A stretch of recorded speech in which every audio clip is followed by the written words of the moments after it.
one time we were riding in the car. I remember I was driving and Prabhupada was on the other side, and somebody was in the back seat. And then Prabhupada said, "So how old is Chandramukhi?"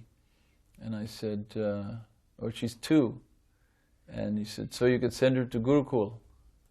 And there was a Gurukul in New Vrindavan at that time. It was just Shilavadi's kids, and maybe Dwarkadish might have been there. And so I said, "And she's 5, Prabhupada?" He said, "No, you can send her now." But I thought I'm not going to do it. Morning walks. I remember one time taking Prabhupada to a park in Los Angeles, and it was raining.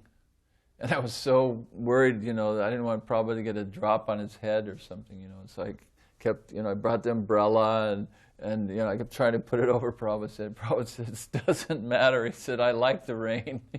He said that rain, I think it was winter time, and he said the rain, it makes it a little warm. He said, anyway, he says, "It rains in Calcutta." He said, "This reminds me of Calcutta."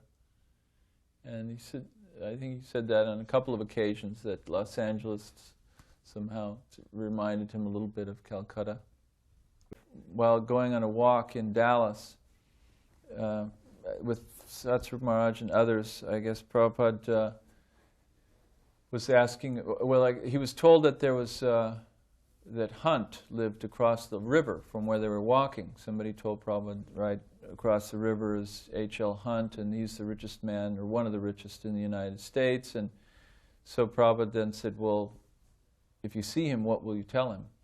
So then somebody said that, "Oh, we'll tell him that we have a school here and we're producing first-class citizens," because Prabhupada was talking a lot about that. I was in context with what Prabhupada was saying at the time.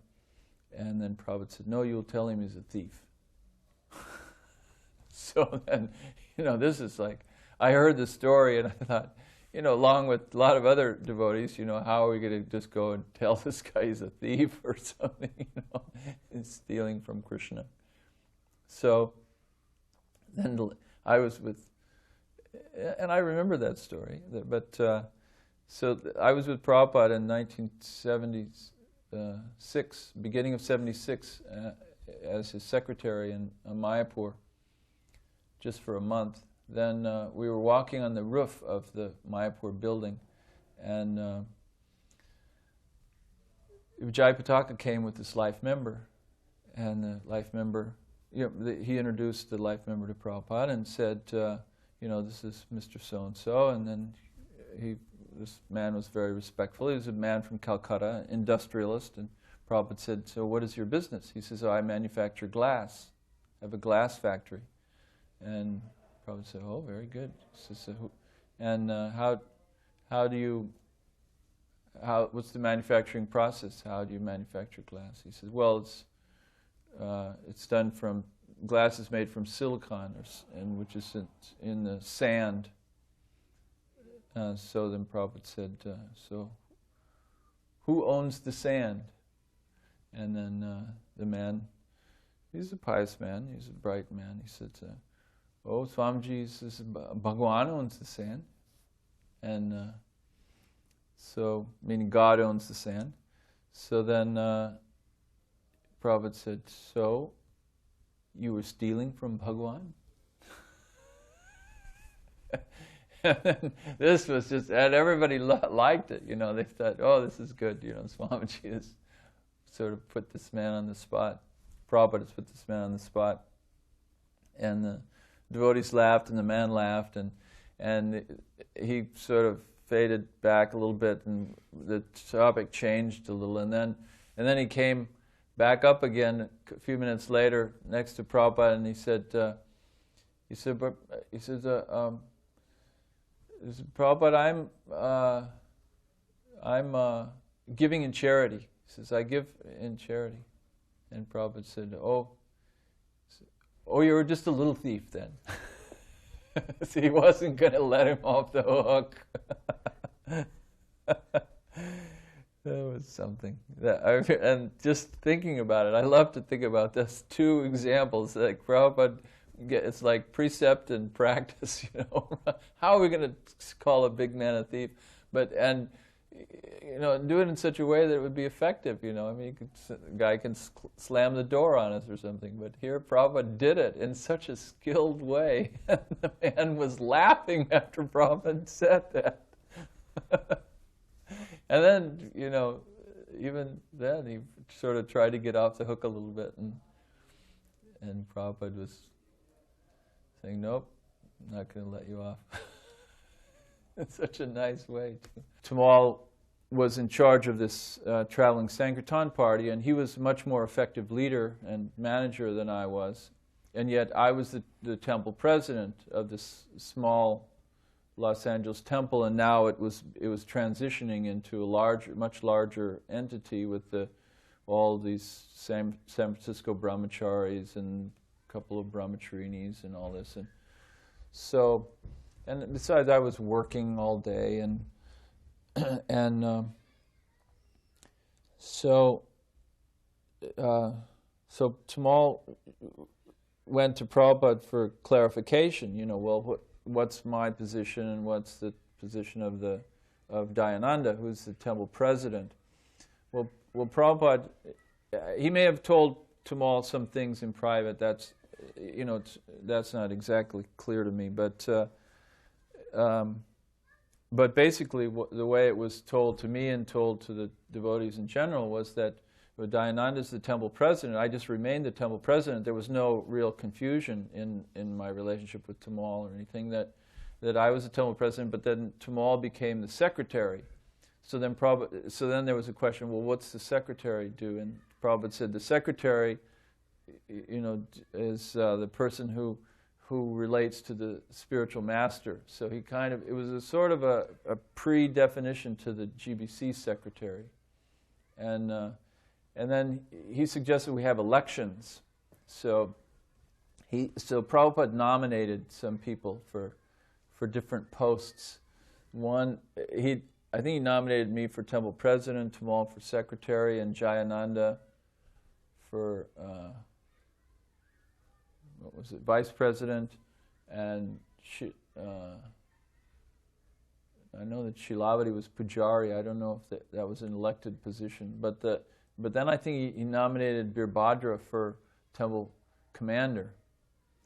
So pretty much the devotees voted for everyone who Prabhupada elected, but I think we didn't want Birbhadra as the temple commander, because he was about 12 years old or something, and the Birbhadra and Girish were under Vishnu Jan's. You know, Vishnu Jan was taken care of. So we nominated Vishnu Jan as the temple commander, and I think Vishnu Jan became the temple commander. And Madhavisa was the treasurer. That's right. I think Prabhupada nominated Madhavisa as the treasurer, and we elected him. And Jayananda vice president, I was president. Tamal was the secretary. So then we had to define, well, what's the secretary? Well, the secretary is the one who deals directly with this spiritual master. So I always thought, I didn't probably realize it at the time so much. I had some idea, but later on I realized that Prabhupada was just incredibly skilled at the way he managed the whole situation. I mean, here was this transition, and I remained the president, and even then Tamal left the center later and went to England and went preaching in various places in the world. But so I then remained the temple president, and so there was no disturbance.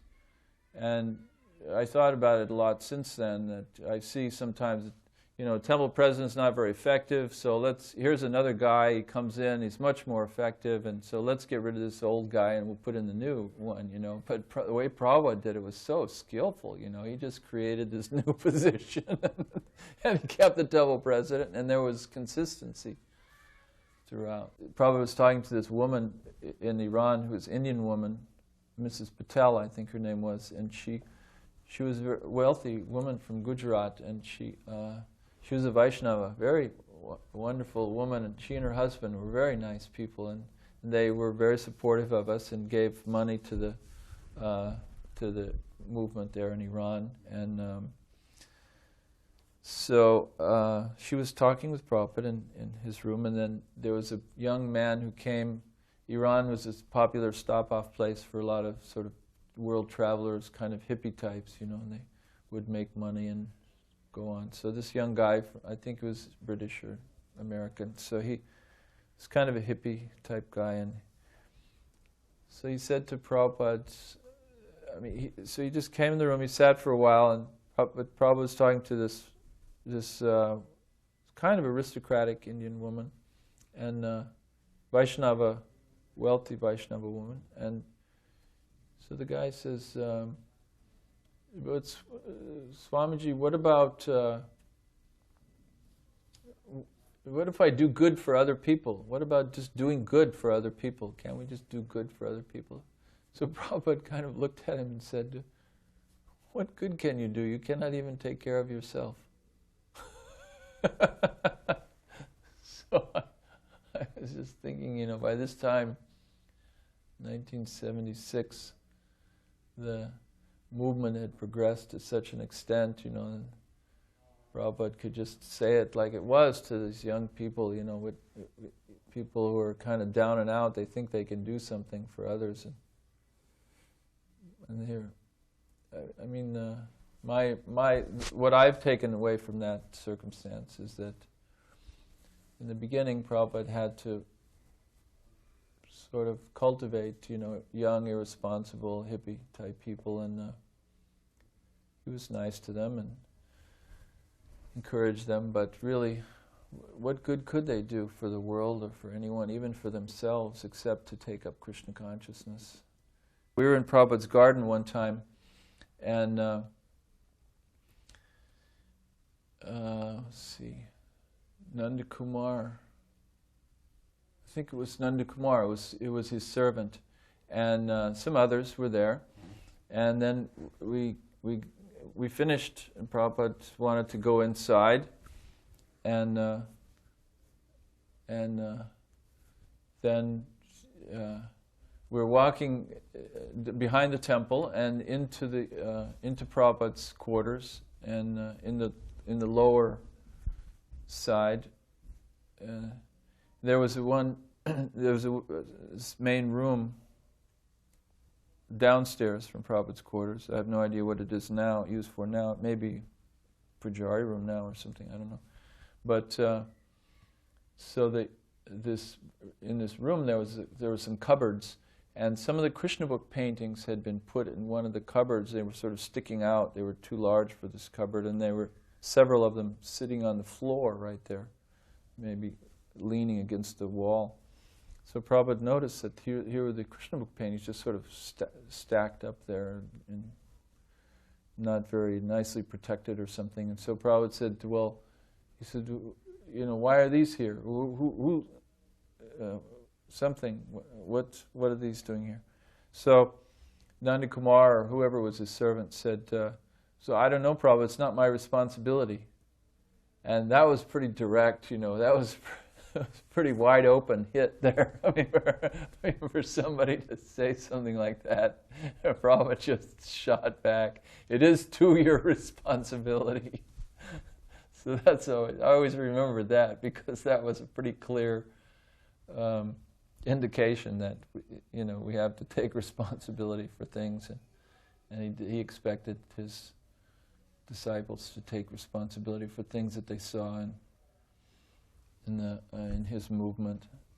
One time, Prabhupada, for years, Prabhupada treated me, I would say, pretty much like a householder, because most of my career I kind of came as a householder, as boyfriend, girlfriend, and we were married right there in the beginning, and then so he treated me quite a bit as a householder, and which I think is a little different than brahmachari sannyas. And obviously I was his disciple, but he treated me a little bit not so strictly, a little bit more lenient than brahmachari sannyas. So then I came to Mayapur in 1976 to learn Sanskrit. I'd already learned a little bit, and I was teaching the Gurukula, and also I wanted to anyway get a little further advanced. So I was reading some Baladev Vidyabhushan's commentary on the Gita, studying that and working with another Indian devotee. And so I thought, this is bona fide, it's Baladev's commentary, it's in the line. Prabhupada bases his commentary on that commentary and other things. So then the Prabhupada asked me what I was doing. I told him in the morning walk that this is what I was doing, is reading this Baladev's commentary and then studying something else, a grammar, Gita grammar. So then in the evening, Prabhupada said, okay, we'll talk about it later, and I think he wanted time to think about it or something. So then in the evening I came in and I sat down, and there's darshan Prabhupada would have at 4 o'clock or so. And several people were there in the room, and Prabhupada was talking with somebody, and then this conversation sort of stopped, and then he looked at me, and he just shot at me, and he said, "Why are you going over the head of the spiritual master?" And he just treated me very strongly.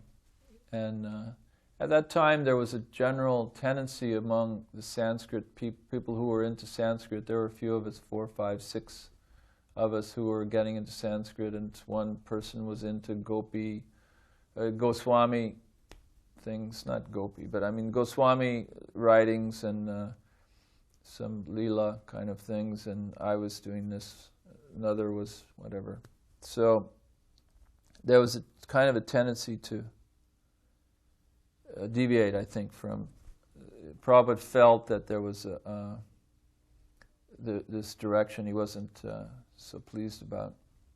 So it's a whole story, but there was a change in, I felt, in relationship in there, that Prabhupada really sort of pulled me down to earth and said, look, this is a deviation. He really then, so I became Prabhupada's secretary for a month after that, and during that time he treated me very strictly, and a couple times I made a couple little mistakes, things that I considered minor, but he really took me to task on these things. And after I'd been temple presidents in several places, I thought, surely I've achieved a certain level of responsibility and that kind of thing. But then I was a secretary, and I made mistakes in what I thought were minor areas, but Prabhupada really took me to task and treated me very strictly. And so this is also, in a sense, a kind of compassion. I mean, it shows compassion, it shows relationship, it shows different kinds of treatment according to different people, according to different circumstances. Prabhupada was incredibly flexible in the way he would train and relate to people. So in 1969, Gargamuni started the incense business there, and he convinced me to quit my job and go to work in the incense full time. So I shaved up, and then I walked into that little room, I was describing, and walked in there, and Prabhupada looked and said, "Oh, you have become brahmachari." He was surprised to see that I'd shaved, and then later I think he told,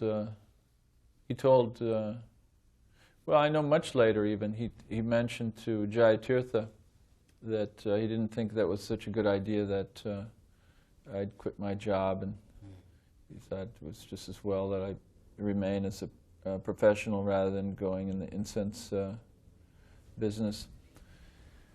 And then he mentioned to me once later in Watsika, I came to see him for a morning walk once, and I was in the dhoti and shaved head, and which I'd been doing for some months then. And he said, he told me some story about, and I still, to this day, I can't understand the meaning. It could mean either that I wear a dhoti or I wear a suit, actually. He didn't say either way, but he was talking about sticking to your guns, kind of. And he told me this story about in British India there was this office, and in charge of the office there were a couple of British overseers, and they had a lot of clerks in the office. And so this is obviously in Calcutta in those days of.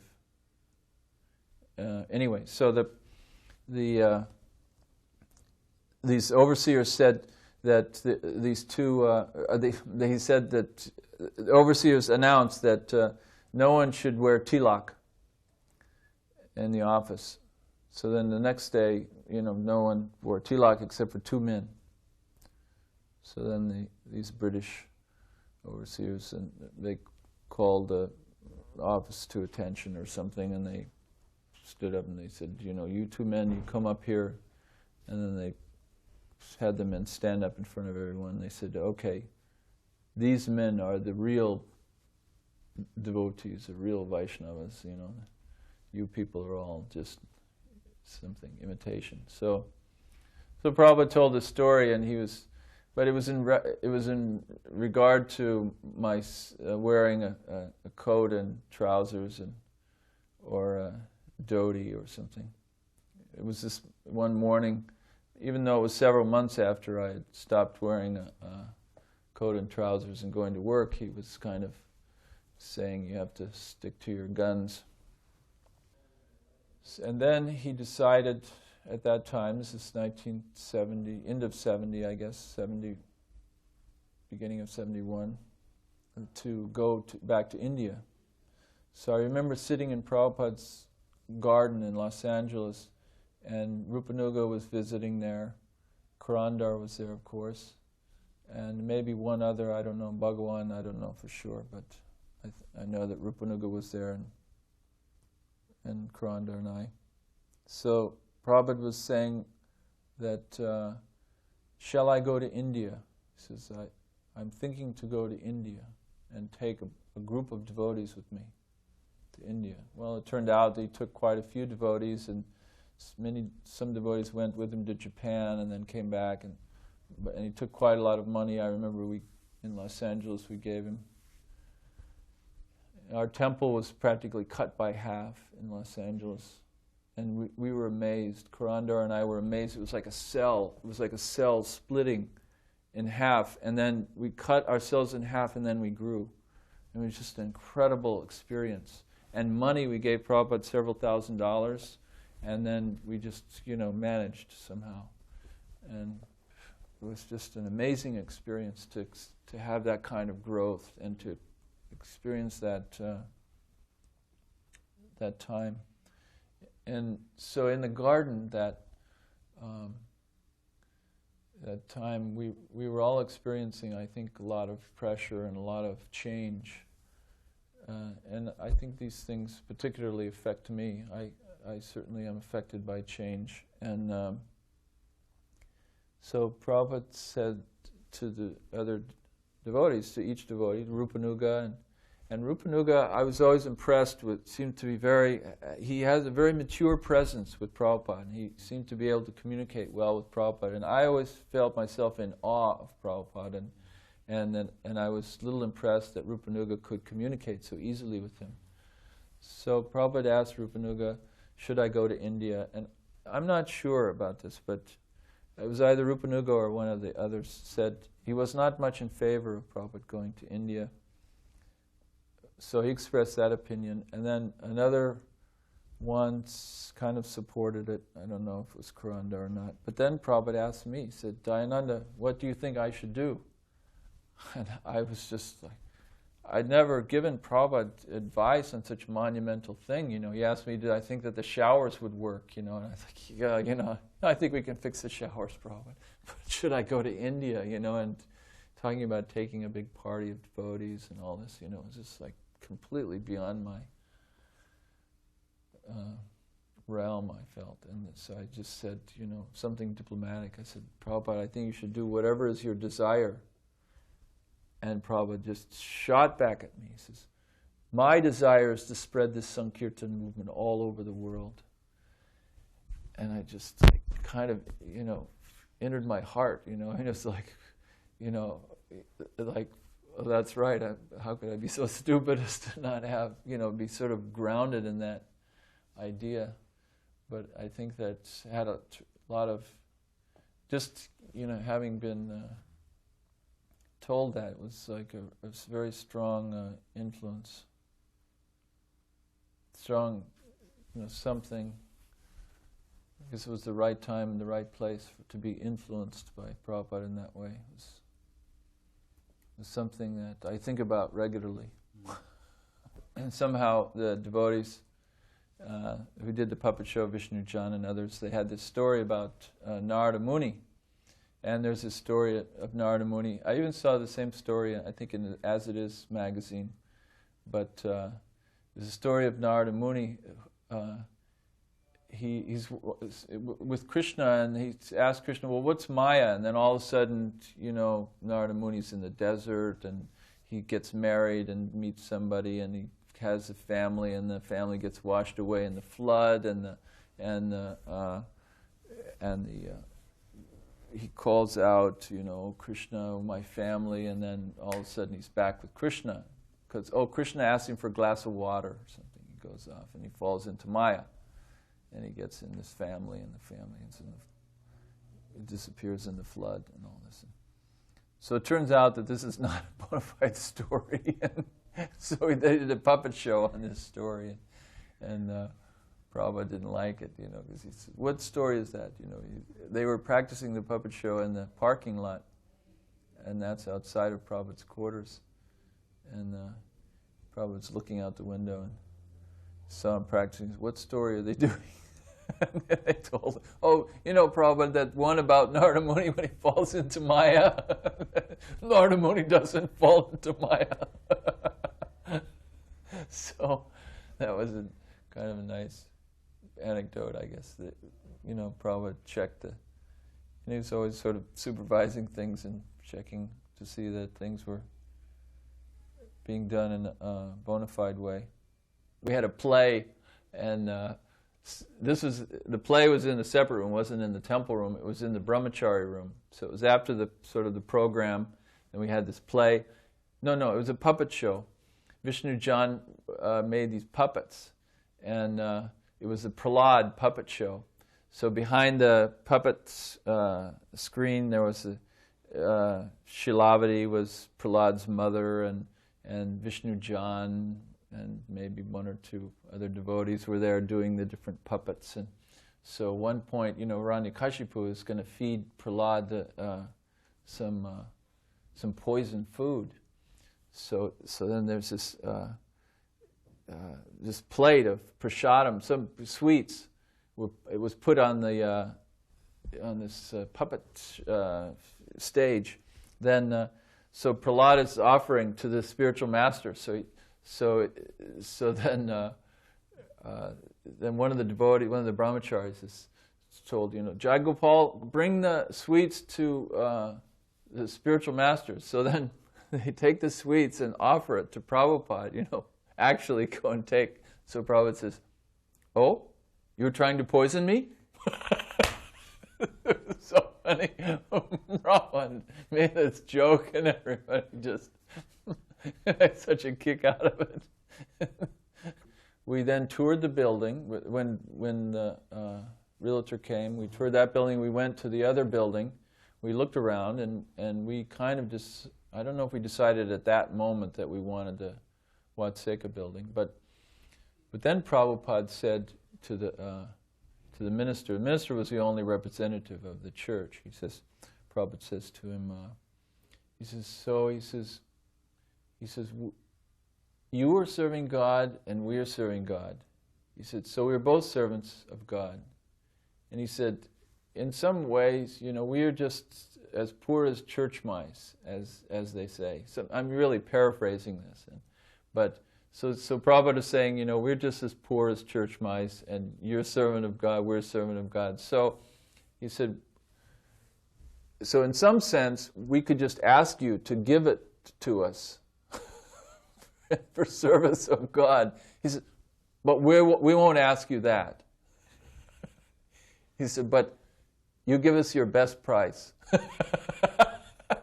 The Prabhupada was just he obviously wanted it. He's negotiating with him like anything. I mean, in some sense, he was really, kind of pushing him. Prabhupada left Los Angeles. He went to Russia.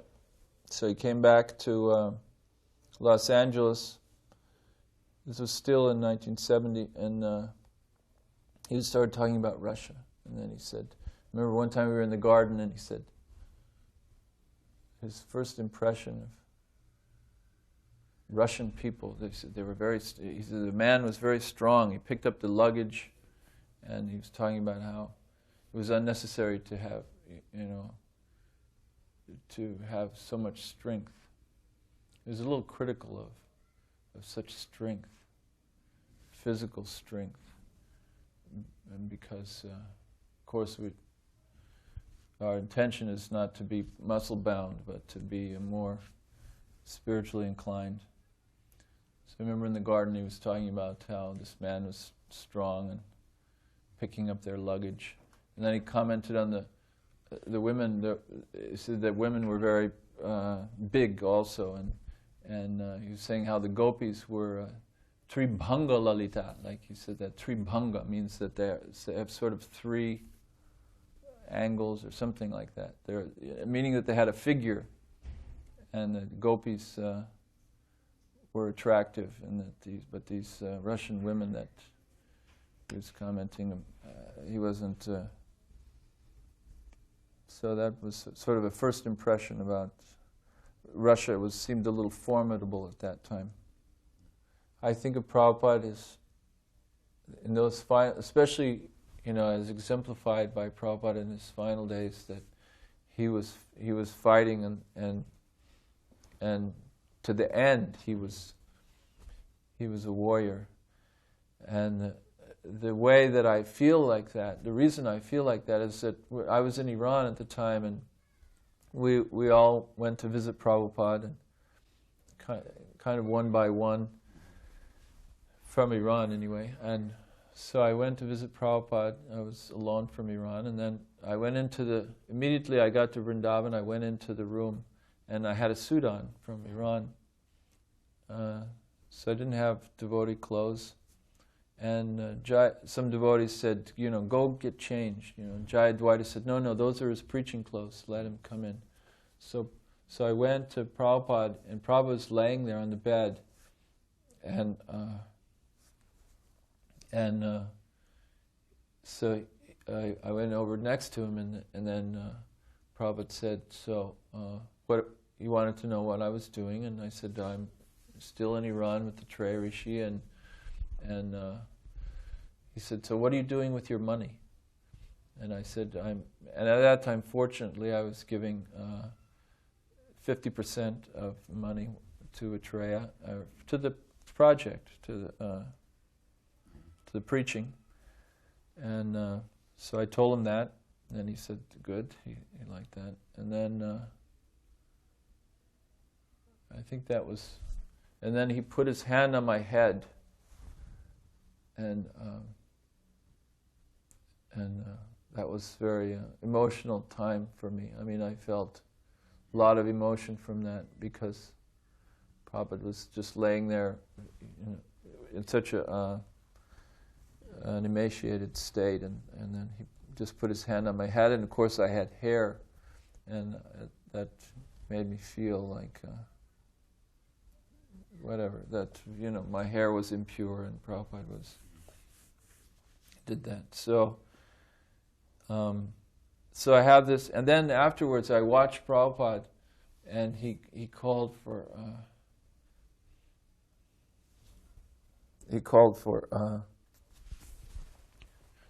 Pradyumna, and Pradyumna was there, and so he asked for to dictate. He wanted to dictate. So Pradyumna read the verse from the Bhagavatam, and then he was dictating from the verse.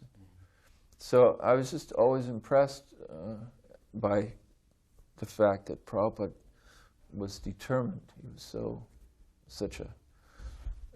He was like a warrior. And just in general, his schedule that he maintained, the lifestyle he maintained, constantly preaching, managing, leading kirtans and managing devotees, personally managing his movement, and administrating his book distribution and book publishing, and managing his own personal spiritual life, sometimes chanting his rounds late at night.